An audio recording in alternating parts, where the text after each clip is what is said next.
Sí. Sí, hace como, ¿qué será? 15 años más o menos, Guillermo Samperio dijo que hubo un proyecto en México entre él y otros escritores de escribir una novela colectiva, pero que había fracasado, que bueno, no se podían poner de acuerdo, algunos ponían muchos personajes, otros entonces le quería preguntar a usted en ese sentido, ¿no? Cuando habla de escribir con otros, y lo debió ser como un proyecto viable, ¿no? No necesario, pero es probable por lo menos, si usted ha participado en un proyecto de este tipo, ¿qué piensan? Ya, gracias por la pregunta. De hecho, tendría que empezar por decir que todos los proyectos de escritura son proyectos colectivos, todos son viables. Eso es lo que vemos en los libros. Que seamos parte de un proceso de producción y sobre todo de distribución que elige a la individualidad como parte de una especie de careta que cubre, que esconde este proceso comunal, creo que es otra cosa, ¿no? Y de hecho un poco el texto que en parte les fui leyendo tiene que ver precisamente con la posibilidad que me parece que hace mucho más factible la tecnología contemporánea de ir develando, de ir haciendo mucho más visibles estos rasgos y esta participación de otro en lo que escribimos. Creo que una de las formas, digamos, más tal vez de las primeras en las que podemos pensar cuando estamos haciendo esto tenga que ver con estas formaciones grupales que parten de establecer ciertas reglas, donde los autores se ponen de acuerdo en una especie de conversación armónica o inarmónica, dependiendo del caso, por supuesto. Y yo creo que eso existe cada vez, creo que ha existido, pues, pero creo que nuestras también condiciones tecnológicas facilitan mucho más estos procesos, desde los que escriben en grupos donde el asunto es precisamente poner un velo sobre la autoría individual, se escribe desde el anonimato, por ejemplo, hasta cosas mucho más simples con las que creo que todos ustedes deben de estar mucho más familiarizados. Escribimos siempre y evidentemente con otros cuando ponemos una frase de 140 caracteres en Twitter y estamos participando de una manera directa, tal vez no demasiado consciente, pero sí reaccionando de múltiples formas ante la escritura de otros. Estoy hablando aquí de escritura, no necesariamente de literatura, ¿no? Nada más para hacer la diferencia, pero gran parte de la argumentación que estoy tratando de ir construyendo y son preguntas que yo me planteo en mi propio quehacer, es decir, qué tipo de libros tengo que escribir para dar fe, qué tipo de estructuras tengo que inventar para dar fe y honrar esa participación de otros en mi mismo trabajo. Hace ratito hablábamos de este libro de Nadie me verá llorar, un libro que tiene 15 años, pero que es un libro que está hecho en coautoría. Es un libro que yo escribí junto con los textos de los pacientes del manicomio de la Castañeda. Muchos de sus textos son incorporados literalmente en el libro, y parte de lo que fue mi proceso de escritura fue inventar estas transiciones entre sus propios textos y sus propias coautorías. Si yo hace 15 años hubiera estado pensando como pienso ahora, tal vez habría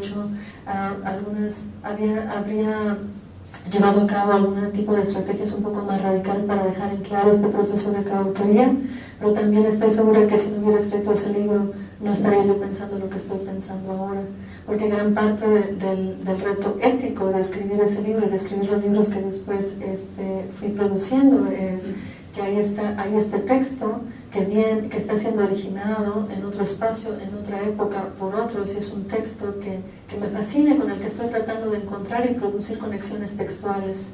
Y hay ahí toda una relación que es profundamente ética, que tiene que ver con esa presencia del otro en una historia que eventualmente se convirtió en una historia de ficción, pero que por lo mismo y por esta presencia masiva de estos otros textos tiene que poner en cuestión asuntos como los que decía hace rato, desde la producción del personaje, el arco narrativo, el inicio, principio y fin, etc.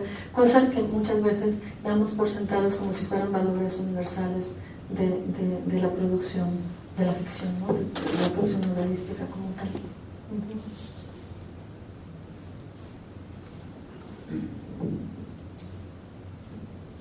todo esto se facilita por el momento tecnológico que estamos viviendo? Porque en el caso de la novela se llama Un hombre equivocado y Hernán Arazabala, Silvia Molina, no sé cuántos más, pero ahí creo que la estrategia era una novela policíaca. La estrategia era: yo escribo un capítulo, te lo paso a ti, tú sigues y tú, y entonces no se trabaja de la manera que se trabaja hoy, con esa rapidez, esos límites de caracteres, etcétera, etcétera. ¿Sería posible hacer eso hoy y no en aquel entonces? Yo creo que es tan posible que ha llegado a ser escandaloso, ¿no? Yo tengo de repente conversaciones con colegas escritores y a veces personas que usualmente han sido defensoras de discursos radicales o críticos, ¿no? De repente llegan y dicen cosas como: ¿qué momentos vivimos ahora? Hasta una niña de 12 años cree que puede escribir una novela. Y mi reacción ante eso es, y el problema con eso es, ¿qué? ¿No? O sea, qué maravilla que podamos estar en momentos en que una niña de 12 años cree que puede escribir una novela, porque está utilizando una serie de instrumentos a los que tenemos cada vez más acceso.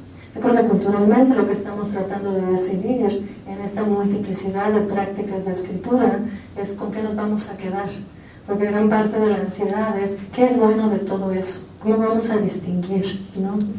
Y yo, en lugar de pensar en términos de calidad o en términos otra vez de rejerarquizar, me gustaría pensar que culturalmente estamos decidiendo con qué escrituras nos vamos a quedar, cuáles nos vamos a seguir llevando, o ya no como antes. Se nota la edad de la que hablábamos al inicio, se nota el medio siglo de los libros que nos estamos llevando, digamos, 2 links vamos a recordar en nuestra computadora, ¿no? Creo que es ese trabajo y la ansiedad que produce ese trabajo culturalmente lo que forma parte de estas discusiones acerca de la calidad o falta de calidad, de la multiplicidad de procesos escriturales que conforman el contexto dentro del cual se siguen escribiendo libros como si todavía estuviéramos en el siglo XIX, ¿no? O como si todavía estuviéramos en el siglo XX. Mi cuestión como escritora ahorita es hemos sido testigos del declive del capital cultural de la literatura, especialmente desde finales del siglo XX, y me pregunto si mucho de eso no está relacionado con el hecho de que esos libros cada vez tienen menos que ver con procesos de enunciación contemporánea, ¿no? Es decir, si esos libros cada vez están siendo enunciados y producidos con estrategias que no necesariamente corresponden a nuestro momento, ¿qué capacidad vamos a tener como productores de esos libros para poder conformar comunidades de lectura? Y me parece que la respuesta es muy obvia: muy pocas, ¿no? Entonces creo que como escritor, si lo que nos interesa es realmente conformar estas comunidades de lectura, creo que haríamos bien en explorar estos procesos de enunciación contemporánea y en lugar de temerles y salir corriendo porque la calidad ya salió por la ventana, porque ya no se hacen las cosas como se hacían cuando yo tenía 17, ¿no?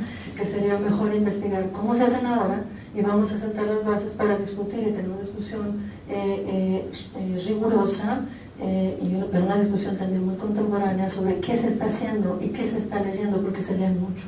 No se leen libros, no se lee lo que se leía antes, pero se lee mucho, ¿no? ¿Ya? ¿Tú querías decir algo? ¿Tú? Sí. ¿Usted vería fanfiction como este tipo de escritura comunal y lo vería como una alternativa otra vez viable para, digamos, porque veo usted un estancamiento, ¿no? Dice, bueno, ya no podemos escribir como antes, ¿no? Bueno, se sigue escribiendo tanto, ¿no? Como antes, y yo, digamos, voy a decir algo terrible, pero yo sigo leyendo cuando las novelas tradicionales están escritas de esta maravillosa manera tradicional, las sigo leyendo en muchos sentidos. Lo que me preocupa es precisamente qué es lo que estamos haciendo para conectarnos de una manera activa, de una manera crítica, pero de una manera en que no necesariamente el punto sea vender libros, ¿no? Porque creo que mucho de lo que una manera de tomar esta discusión, que me parece fundamentalmente ética, es simplemente enfocarla por el proceso de queremos que haya una mayor circulación de estos objetos, de esta mercancía que se llama libro o que se llama webpage o algo. Y me parece que esa no es la discusión que a mí me interesa más. No me interesa tanto la cuestión numérica, me interesa el cómo estamos trabajando con nuestras herramientas, que son estas herramientas en tanto bien común, para poder producir comunidades críticas, ¿no? Comunidades que eventualmente no solo sean capaces de generar pensamiento crítico, sino también prácticas críticas, ¿no? Entonces, sí creo que este tipo de escrituras que están combinando de una manera literal, de una manera también muy dinámica, este lenguaje de otros, están invitando a una comunión que a mí me parece una de las invitaciones más interesantes que se pueden hacer desde el proceso escritural, en cuanto pueden ser parte de esta conversación más amplia. Pero no estoy pensando necesariamente en la producción de más y más libros, o sea, de más y más mercancía para que esta mercancía circule de manera más fácil. Estoy pensando en cómo utilizamos nuestras herramientas básicas y humildes, pero que son también muy poderosas, para poder tener conversaciones más interesantes, ¿no? Donde realmente podamos invitar a otros y ser parte de algo que sea intenso, que sea intrigante, ¿no? Y que podamos realmente tener esta comunión, que para mí es el punto central de todo proceso de lectura. Sí. No sé, el libro como Hasta no verte más, Jesús mío, ¿eso ha influido en su manera de pensar sobre estos temas? ¿Sabe que ahora que Elena Poniatowska recibió el premio Cervantes, bueno, ustedes están en el medio y saben todas la serie de comentarios que esto generó? A mí siempre me ha parecido que lo que Elena hizo, especialmente en 2 de sus libros, En la noche de Tlatelolco y en Hasta no verte Jesús mío, forma parte, digamos, si quisiéramos hacer una genealogía de estas escrituras conceptuales como son producidas en Latinoamérica y en el mundo de habla hispana, tendríamos que recurrir de manera ineludible a la escritura de Elena Poniatowska, especialmente en esos 2 libros. Es una escritura, ella nunca, yo se lo he preguntado personalmente acerca de sus retos metodológicos, y ella dice, no, yo lo único que hacía era escuchar. Pero yo creo que escuchar involucra una serie de retos metodológicos y estéticos que me parecen que de muchas maneras presagian, nos anuncian ejercicios que ahora están hechos con una radicalidad mucho mayor y con una incorporación mucho mayor. Pero a diferencia de muchas de las personas que han considerado el trabajo de Poniatowska como el de nada más se dedica a hacer preguntas y a coleccionar estas respuestas, y eso lo podría hacer cualquiera, ¿no? Me parece que de hecho es uno de los trabajos en términos de su experimentación y en términos de su frescura. Me parece que son trabajos que se vuelven cada vez más jóvenes conforme pasa el tiempo, y creo que de muy pocos libros y de muy pocos autores podemos decir lo mismo.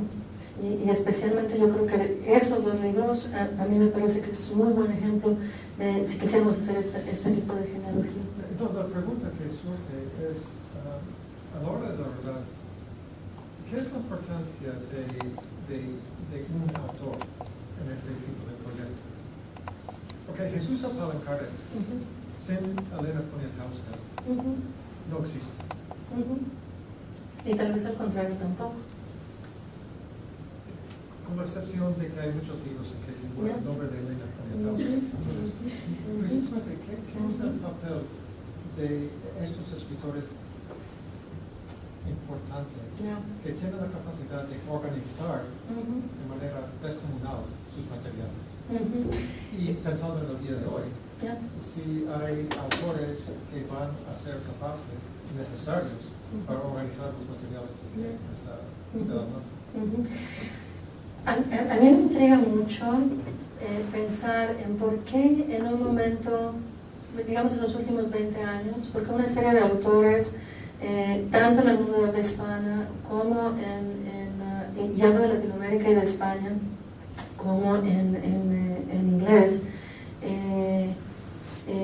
después de ya toda esta muerte del autor que se decretó hace tanto, en 1969, con ese maravilloso ensayo de Barthes, y después en el mismo año, o un año después, el cuestionamiento del autor de Foucault, como esto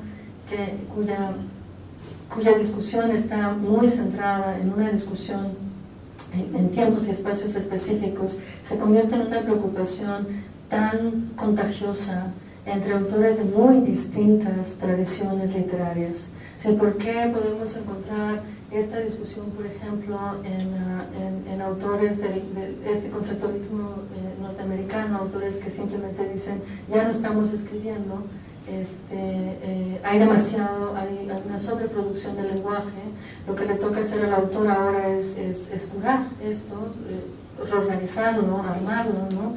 Y dejar de hablar de este proceso de originalidad, ¿no? Y estoy hablando de poetas como Goldsmith, Kenneth Goldsmith o Vanessa Place o estudiosos como Marjorie Perloff. Además hay una discusión que está muy bien localizada, pero a mí me parece muy interesante que es una discusión que se ha tenido en el mundo también de habla hispana, tal vez no de manera tan localizada, pero también con un constante cuestionamiento sobre el lugar jerarquizante del autor cuando el autor se concibe a sí mismo como el productor del lenguaje original, ¿no? Y hay una concomitante crítica, me parece, de todo un edificio bastante jerárquico que es el edificio de la literatura, ¿no? Creo que ir analizando estas capas, cómo se va haciendo cada uno de estos elementos, es parte de lo que estos ejemplos que estaba yo mostrándoles al inicio, es parte de esa conversación. Es decir, hemos estado por mucho tiempo, creo yo, acostumbrados a la novela histórica, al famoso basado en un hecho real, y donde los autores muchas veces han dicho cosas como, pero no hice investigación y me di muchas licencias poéticas. Que a mí siempre me ha parecido eso muy alarmante, pero soy la historiadora en mí, siempre siendo preocupado. Es porque me parece que el trabajo de escritura es un trabajo de mucha investigación. Es una investigación por otros medios si lo queremos ver, pero es un trabajo de mucha investigación. Y lo hemos visto como este proceso de traducción, ¿no? Es decir, si está basado en un hecho real, lo que el autor hace es traducir el lenguaje coloquial o cotidiano y lo traduce a un registro más prestigioso, que es el registro literario, ¿no? Me parece que parte de esta operación es la que está siendo profundamente criticada, ¿no? Es decir, ¿por qué tenemos que hacer esta traducción y este refinamiento? ¿Por qué no podemos explorar otro tipo de relaciones mucho más vivas, mucho más inacabadas, mucho más imperfectas, pero tal vez mucho más intensas e interesantes con el lenguaje? ¿Por qué el autor tiene que ser este traductor, refinador, perfeccionador? ¿Y por qué no puede tener una relación más igualitaria y más viva con estos lenguajes que también nos están constituyendo? Creo yo que esa es una de las preguntas.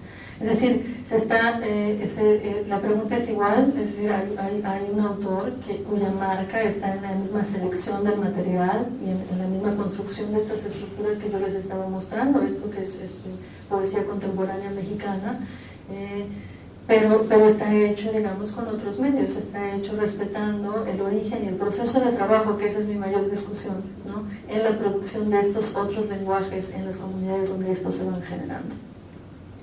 La discusión yo creo que está abierta, yo creo que es una de las discusiones más interesantes por las que estamos atravesando, y no sería yo capaz de decir que tengo una respuesta al respecto. A mí me parece que es una conversación relevantísima, es una conversación en la que quiero participar, por eso un poco la idea de poner en juego, al menos del lado que a mí me toca vivir como autora, que muchas de estos ejercicios a veces pueden caer en el preciosismo de los ejercicios formales, ¿no? Y nos podemos llevar años haciendo y rehaciendo constraints y nuevos juegos, etcétera, etcétera. La única situación es que en países como del que yo vengo y el que ustedes conocen muy bien, hemos pasado los últimos años en una guerra demencial y salvaje, que yo esperaría que nuestro proceso de escritura es capaz de tocar y tocar de manera crítica también, ¿no? Entonces, por eso la necesidad, creo yo, de ver a estos como fenómenos imbricados, no fenómenos que estén aparte o que no tengan una relación realmente de mucha interactividad, ¿no? Bueno, lo único que diría es que la experiencia es infinita y es caótica hasta que entre una persona que dé una organización interesante, atractiva, importante, etc. Sí, y la cuestión ética y la cuestión estética es que cómo vamos a estar definiendo interesante, atractiva, etcétera, ¿no?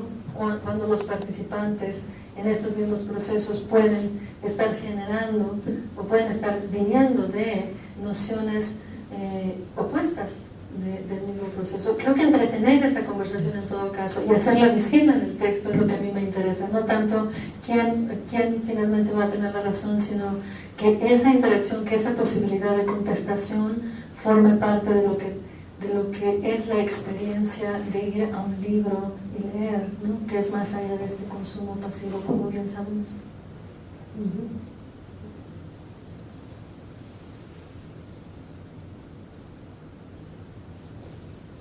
Cristina, tengo una pregunta. ¿Serías capaz, por ejemplo, de apostar por la idea de la autoría comunal en el texto? Porque has apostado por la autoría comunal cibernéticamente, ¿verdad? Pero en el texto. Yo creo que por eso no estoy publicando nada estos días. Creo que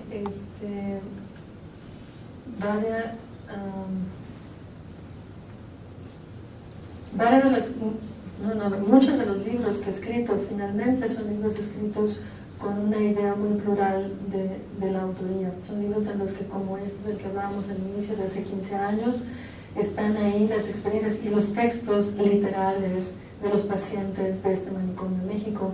Pero lo mismo pasa en novelas que escribí después. En La Cresta de León, mi coautora es Amparo Dávila, y todos los cuentos y los personajes y las atmósferas que esta fabulosa escritora mexicana poco estudiada y poco considerada publicó por ahí entre los 60s y los 70s, ¿no?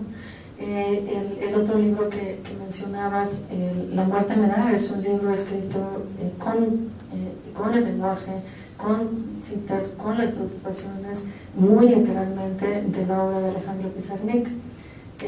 Entonces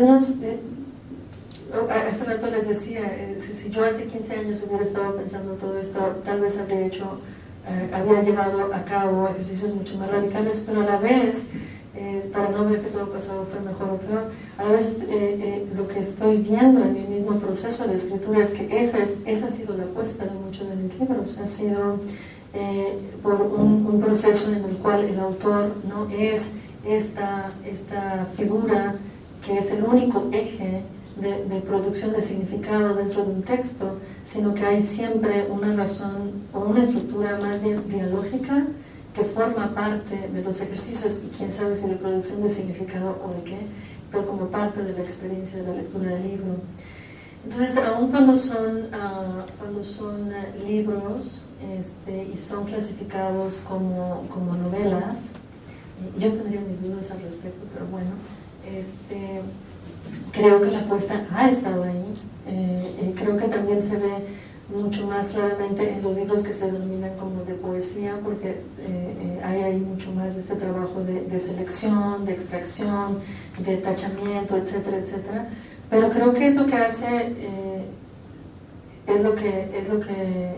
es una especie de máquina interna de los otros libros que estaba mencionando. Entonces creo que ahorita lo que a mí me toca hacer en el momento de mi producción contemporánea es hacer lo que estoy hablando, desde cómo hacer ese proceso mucho más visible, mucho más participativo, cómo hacerme también partícipe y responsable, como decía, responsable, no volverme irresponsable, responsable de todo el proceso en conjunto y cómo estar generando este tipo, o formar parte del proceso de generar estas comunidades mucho más horizontales, mucho más interactivas y mucho más dinámicas, ¿no? Creo que la escritura todavía tiene ese tipo de posibilidad. Creo que depende siempre de las preguntas que nos hagamos y de los retos en términos de enunciación que estemos dispuestos a considerar como parte del ejercicio. completo. Lo que es interesante de todas maneras es que los editores siguen apostando por el autor único, ¿verdad?